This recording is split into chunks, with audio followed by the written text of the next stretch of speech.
सब्ज़ाए नौ रस्ता इस घर की निगहबानी करे। अब हज़रत आयशा की ज़िंदगी से हमारे लिए क्या सबक निकलता है? हज़रत आयशा जो है हमारी माँ हैं। हज़रत आयशा एक औरत थी, और एक औरत की इस्लाम के लिए जो उसकी खिदमात हैं, ज़रा उनको आप मुलाहिज़ा करें तो हम देखते हैं कि हम एक औरत होते हुए हम इस्लाम के लिए क्या कर रही हैं, और अगर हम इस्लाम के लिए कुछ कर भी रही हैं तो हमारे ऊपर बहुत सारे मर्दों के एतराज़ात क्यों उठते हैं। उनमें सबसे एक बहुत बड़ा एतराज़ ये होता है कि औरत जो है वो कुरान की मुबल्लिगा नहीं बन सकती। मर्द हजरात जो हैं वो कुरान का इल्म लोगों तक पहुंचाने के लिए काफ़ी हैं, औरत नहीं बन सकती। इसमें सबसे पहली दलील जो है वो तो हज़रत आयशा रज़ियल्लाहु अन्हा की आती है कि वो हमारी माँ हैं और हम उनकी बेटियाँ हैं, और हम उम्मत वस्त की बेटियाँ हैं जिनका काम दीन इस्लाम के अहकामात लोगों तक पहुँचाना है। हज़रत आयशा की ज़िंदगी से हमें औरत के कुरान की मुबल्लिगा बनने की दलील मिलती है। सबसे पहले तो हमें हज़रत आयशा की ज़िंदगी से ये दलील मिलती है कि उन्होंने नबी पाक सल्लल्लाहु अलैहि वसल्लम की वफ़ात के 48 साल तक उन्होंने इस्लाम के जो अहकामात हैं वो सहाबा किराम के ज़रिए लोगों तक पहुँचाए, हम तक पहुँचाए, जो हम तक अब पहुँचे। और एक और मिसाल हमारे सामने आती है, हज़रत अमरा बिनते अब्दुर्रहमान। ये एक इंसारिया जलीलु कदर मुहद्दिसा फ़कीया और आलमा थी, और इल्म हदीस में सनद का दर्जा रखती थी। और हज़रत जो अमरा बिनते अब्दुर्रहमान है वो इमाम ज़ुहरी की जो है वो उस्ताद थी, और उम्मुल मोमिनीन हज़रत आयशा रज़ियल्लाहु अन्हा की शागिर्द और तरबियत याफ्ता थी। कासिम बिन मोहम्मद ने इमाम ज़ुहरी से कहा कि क्या मैं तुम्हें इल्म का ख़जाना बता दूं? तुम अमरा की शागिर्दी इख्तियार कर लो, क्योंकि वो आयशा की गोद में पली हैं।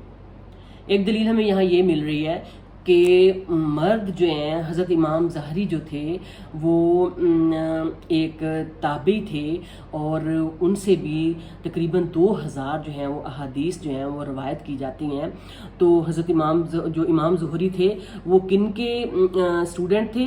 वो अमरा बिनते अब्दुर्रहमान के और हज़रत अनस बिन मालिक के स्टूडेंट थे। तो यहाँ ये देखें तो कि फिर औरत जो है वो एक कुरान की मुबल्लिगा क्यों नहीं बन सकती।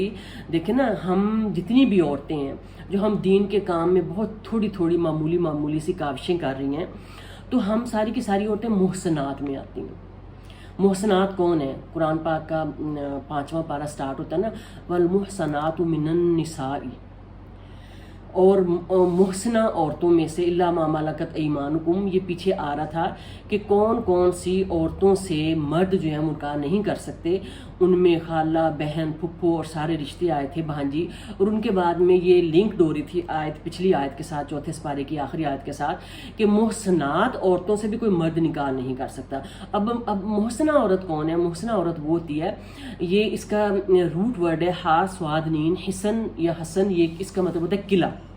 अब एक शादीशुदा औरत है, फ़र्ज़ करें एक मेरी उम्र की औरत है, एक शादीशुदा औरत है, वो उसकी शादी हुई है, वो एक खामद के निकाह में यानी उसके हिस्सन में, उसके किले में है, तो अब वो दुनिया के हर मर्द के लिए वो हराम है। देखें ना, अब उससे बाकी जो सारे मर्द हैं और उसके लिए सारे के सारे मर्द हराम हैं। फ़र्ज़ करें जितने भी अब पाकिस्तान दुनिया में जितने भी मर्द हैं, फ़र्ज़ करें मेरी शादी हुई, अल्हम्दुलिल्लाह मेरे हस्बैंड हैं, तो मेरे लिए जितने भी मुझसे बड़े मर्द हैं सारी दुनिया में मौजूद, वो सारे मेरे लिए मेरे बाप की हैसियत रखते हैं। और उसके बाद जो मेरी उम्र के मर्द आते हैं, मेरे राउंड अबाउट आते हैं, वो सारे के सारे मेरे लिए भाई का दर्जा रखते हैं। और उसके बाद जो मेरे बच्चों की उम्र के जो मर्द आते हैं, वो सारे के सारे मेरे बेटों की सी हैसियत रखते हैं। तो ऐसा क्यों होता है कि एक मुसलमान औरत अगर बापर्दा होकर भी वो दीन का काम जो है वो अगर फैलाने लगती है, या थोड़ा सा अपनी मामूली सी कोशिश करती है कि जहाँ इतनी दुनिया इस सोशल मीडिया से फ़ायदा उठा रही है, तो वहाँ कुछ लोग जो हैं, चलें कोई शायद अल्लाह का कलाम भी सुन लें, शायद अल्लाह का कलाम सुन के उनके दिल में कोई खौफ खुदा आ जाए, शायद वो अल्लाह की तरफ रग़बत कर लें, तो फिर हम औरतों पर क्यों एतराज़ किया जाता है। तो कहा यह जा रहा है कि खुदारा یہ نیگیٹو تھنکنگ اور چھوٹی سوچ اپنے ذہن سے نکال دیں. اس نیگیٹو تھنکنگ نے بہت زیادہ ہمارے معاشرے میں پریشانیاں کریٹ کی ہوئی ہیں، جو کہ جس وجہ سے جو ہمارے معاشرے کی 50% عورتیں ہیں اس نیگیٹو تھنکنگ کی وجہ سے اور تھوڑی سی نیرو مائنڈڈنیس کی وجہ سے 50% تک جو عورتیں ہیں وہ کچھ کر نہیں پاتی. بہت مشکل ہوتی ہے عورتوں کو کام کرنے میں، ہر جگہ کام کرنے میں مشکل ہوتی ہے. میری سب مرد حضرات سے گزارش ہے کہ پلیز اپنے تھوڑے سے ذہن کھلے کریں، اور اتنے جہاں عورتیں بے پرد ہو کے کیا کچھ نہیں کر رہی، تو اگر ایک باپرد عورت آ کے دین کی کوئی بات کر لیتی ہے تو خدا را اس کو ایکسیپٹ کر لیں اور اس کے اوپر اعتراضات بند کر دیں. السلام علیکم ورحمۃ اللہ وبرکاتہ. اس کے لیے بہترین اگزامپل ہمارے پاس عائشہ رضی اللہ عنہا ہے، اور اس کے بعد ہمارے پاس ڈاکٹر فرحت ہاشمی صاحبہ ہیں، جن کے ماشاءاللہ جن کے پھیلائے ہوئے علم کی وجہ سے اللہ تعالیٰ نے جو ان کی زبان میں تاثیر رکھی ہے، پاکستان، انڈیا، کینیڈا، امریکہ میں بہت زیادہ عورتیں جب دین کی طرف پلٹ کر آئی ہیں.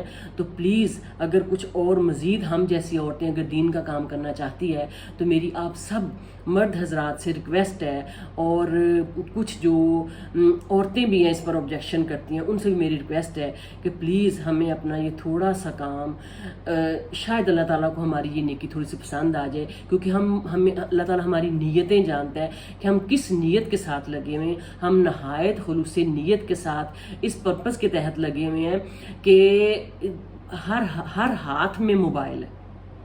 ہمارا موٹو ہے ہر ہاتھ میں قرآن ہونا چاہیے، لیکن یہاں ہر ہاتھ میں موبائل ہے. تو جہاں موبائل دیکھتے دیکھتے لوگ 90%، 95% یوز لیس ویڈیوز دیکھتے ہیں، یوز لیس کنٹینٹ دیکھتے ہیں، تو وہاں شاید کوئی قرآن کا کنٹینٹ بھی دیکھ لے، وہاں شاید کوئی اسلام کا کنٹینٹ بھی دیکھ لے، وہاں شاید کسی کی زبان میں اتنی تاثیر ہو کہ وہ کسی دوسرے بندے کو اللہ سے جوڑ سکے. تو پلیز ذرا اپنے تھوڑا سا ذہنوں کو بڑا کریں اور اپنی سوچ کو تھوڑی سی براڈ کریں. اللہ تعالیٰ ہم سب سے دین کی یہ چھوٹی چھوٹی سی کاوشیں قبول فرما لے. السلام علیکم ورحمۃ اللہ وبرکاتہ.